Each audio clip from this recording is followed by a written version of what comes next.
was really fun and exciting because it was live television. And what would happen is I'd get in there in the morning, and me and Dick and Val would be told by Rupert, okay, here's our lineup for today, and we're having a cooking spot. So I'd run in a room and write a cooking sketch, and then run back out, give it copies to Valerie and Dick, and say, read this for 15 minutes, and then I'll rehearse you in it. And if another person, I would also be in it. And we'd put together material on the spot. Sometimes we knew ahead of time the night before. You know, on live television, the bookers were, a lot of times things were falling through, so it was on that day. But most bookings would happen the afternoon after the show for the next day. So the best we could do would be finding out something 4 o'clock in the afternoon, and I had to get down to a live production night. So it was really rush, but it was great. It was great training too, because you write something right now and make sure it can do it with 2 or 3 people, and make it topical to what we're doing, and make it organic to the spot. So it was a lot of fun. So a loose format. Loose format, and you know, I'll tell you why the best part of that training for me was the failures. You know, there's no way in a situation like that you're not going to have bombs.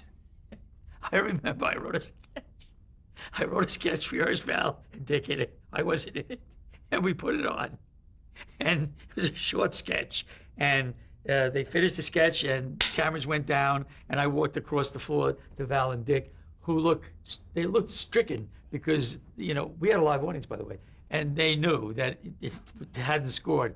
And Val looked worse than Dick, and she looked at me, and she said, "How was it?" I said, "This was the worst piece of shit that's ever gone on television."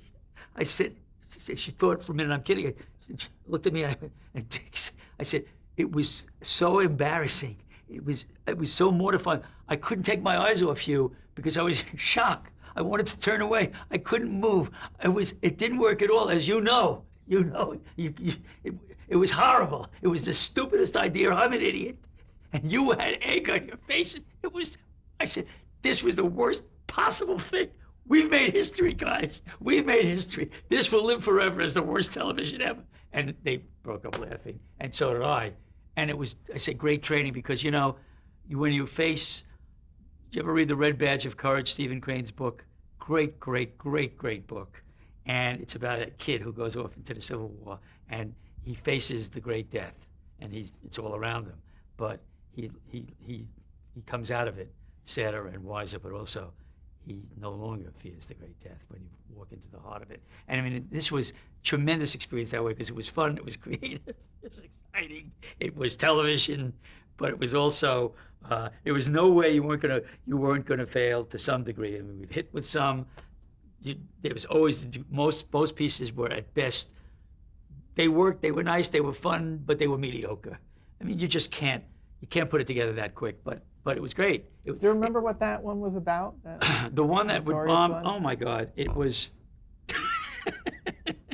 I have to tell you, I said, listen to this, because we were doing something, I think, it may have been that Mayor Lindsay came on, the mayor of the city was a guest that day. And one of the aspects of it was that he was cleaning up the city, or attempting to. Everybody's always cleaning up New York City in terms of crime. So I went, I said to Valerie and Dick, I know what we'll do. Mayor Lindsay cleaning up the city, here's a sketch, listen to this. Valerie, you're a New York citizen walking through Central Park. Dick, you're a mugger. Valerie, you're actually working for a company that's going to make a new product for New Yorkers, and it's this. It's a mask with dark sunglasses on that looks like a person, but actually, and it's also a coat that you wear, but you're actually walking backwards. So when you walk through Central Park, you can walk backwards. So if a mugger is coming, they can't see coming on, and you can see them. And then you can pull out your mace or whatever. And we concocted, and they, fools that they were, they thought this was brilliant. And went right down to the seamstress and to the costume department and said, all right, you got to make this up so that it's got to look real. And it kind of did. It kind of looked like somebody walking along in a trench coat. It looked like a man in a trench coat with a hat down and glasses and walking along, a little bit of a strange walk. But then as he went by the camera, so it's actually Valerie walking backwards, watching for muggers. Well, it was idiotic. it was so stupid. And then Dick came out as a mugger, and she went, ah! But sounds like it could be a cute. It sounds like something. It doesn't. It didn't even sound as idiotic as it. When you realize this on television, it was just totally unfunny and stupid, and the audience was mortified. What is this? Now, where was Skitch Henderson during all of this?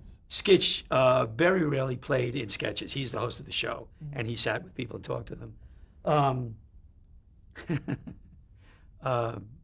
Here's another idiotic sketch that I involved Skitch in, which was for Thanksgiving show. I said, all right, we'll do a sketch about a Thanksgiving dinner, the first Pilgrim dinner. And I thought this would be a fun little sketch, and maybe it'll be a little, we'll bring in a little bit of history. But the Jeremy dumb idea was that the blow to this sketch, the first Pilgrim dinner, was that the Native Americans are also having maize and bringing and making the pilgrims the guests, and everybody gathers around, and I had some fun. I don't remember what I wrote. And there were some jokes, and it was probably okay. But the blow to this sketch was that they were really ready to serve the main course, and the corn, maize, and jokes about that. And the Indians, the Native American Indians, are teaching the settlers. And then finally they bring it out. And now the chief said, what was his name? Squanto. And now we present our first Pilgrim dinner. What a big thing. And they uncovered the dinner, and it was a pilgrim who had been cooked. It was just like a horrible blow to a sketch. There's another example of what are we doing? Dumb, stupid, idiotic turnoff. Now, was Skitch Henderson cool with all? He played along with all of this. Skitch was not the loosest personality. Nice guy, but kind of a bit of a formal personality, and so he was always looking askance at any of the comedy that we were doing. And when it worked, he loved it. When it didn't, he was forbearing. Essentially, I think he felt like a fish out of water and didn't know how to mix in very much and didn't want to be in sketches. But I put him in a couple of things, and he was a good sport and shy, but essentially I made him passive and made him, sort of the setup man.